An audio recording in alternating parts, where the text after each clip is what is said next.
called me. She said, "Can you just say a few words about Phyllis?" And I thought, okay. And then I looked at the program, and had Michelle Bachman on there and David Barton. I think, oh my goodness, I need to prepare a few things other than just get up here and tell you a few stories. Phyllis, I felt like I knew Phyllis before I'd actually met her. My mother was an avid fan. She absorbed the information in every Phyllis Schlafly report, and she quoted Phyllis almost as much as Archbishop Fulton Sheen. So you can imagine. So when I finally met Phyllis in 1986, I was 2 years out of law school and a legislative assistant to Senator Helms.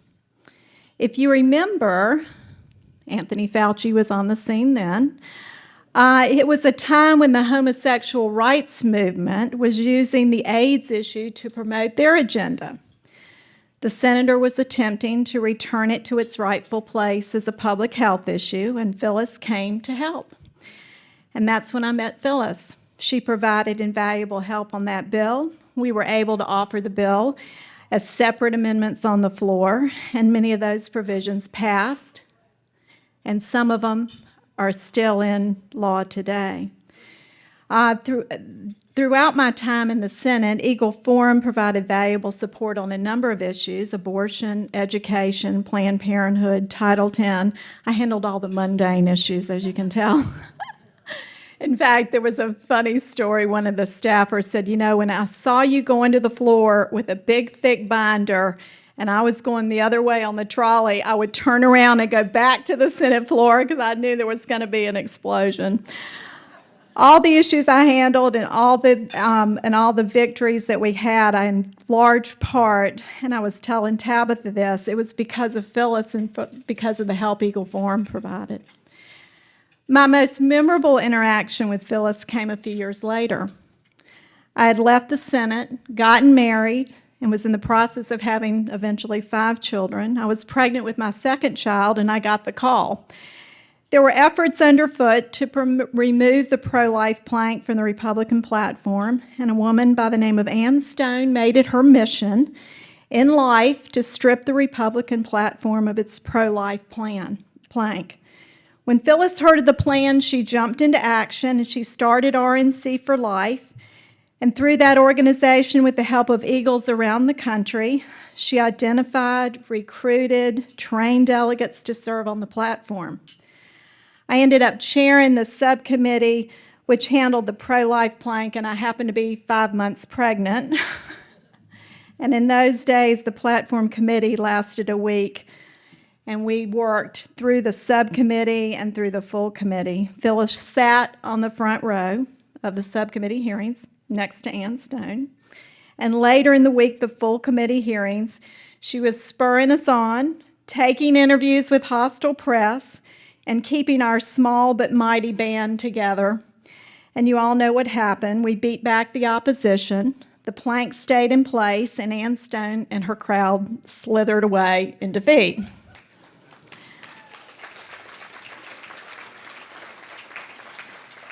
Phyllis was willing to lead and challenge people even within the party.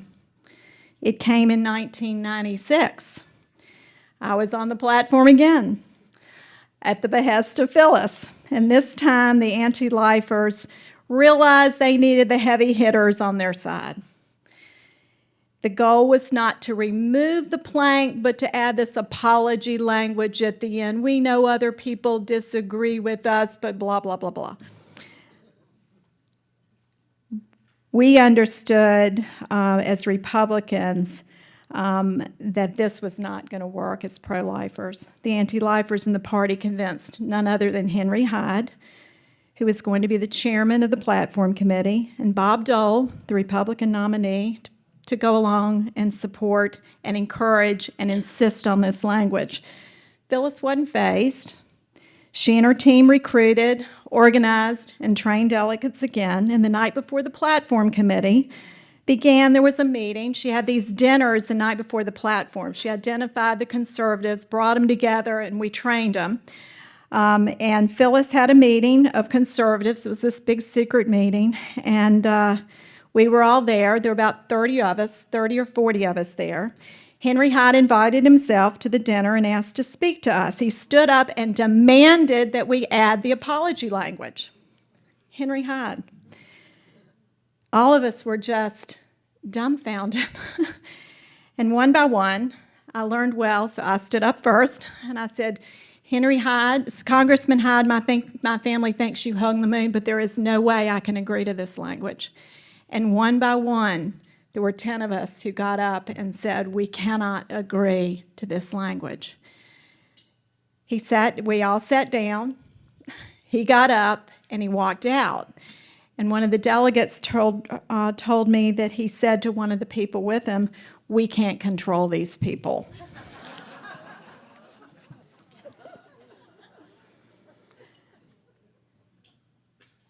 And so when the full committee met, that's when the fun really started, because now the cameras were going.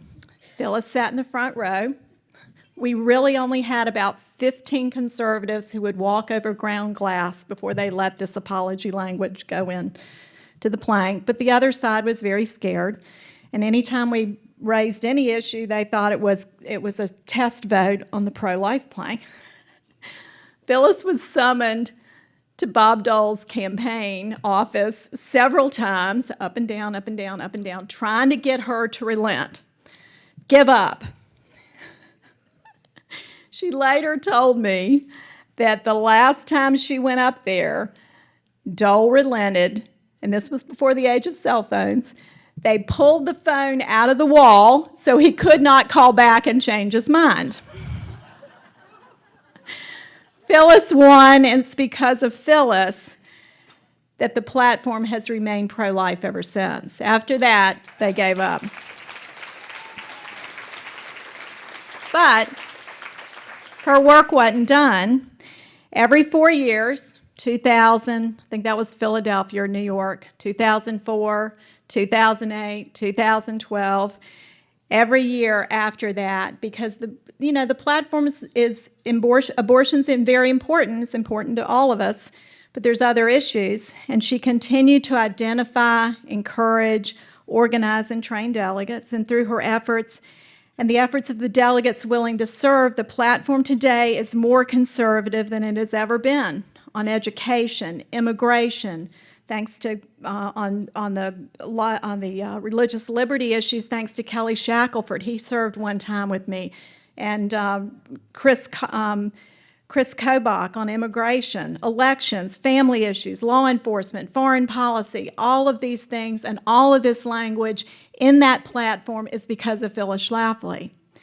On the issue of abortion, I can honestly say that we would not be in a post-Roe era had it not been for the forethought and strength of Phyllis Schlafly. Phyllis understood that if the Republican Party abandoned the unborn in the platform, it would soon abandon them in Congress, in state legislatures, and in the courts. And finally, Phyllis' support for the nomination of Donald Trump and his eventual nomination of 3 pro-life judges put us where we are today. The battle's not over, but as we continue to fight, I thank God every day for Phyllis and for her commitment to faith, family, and freedom, and particularly the unborn. Thank you.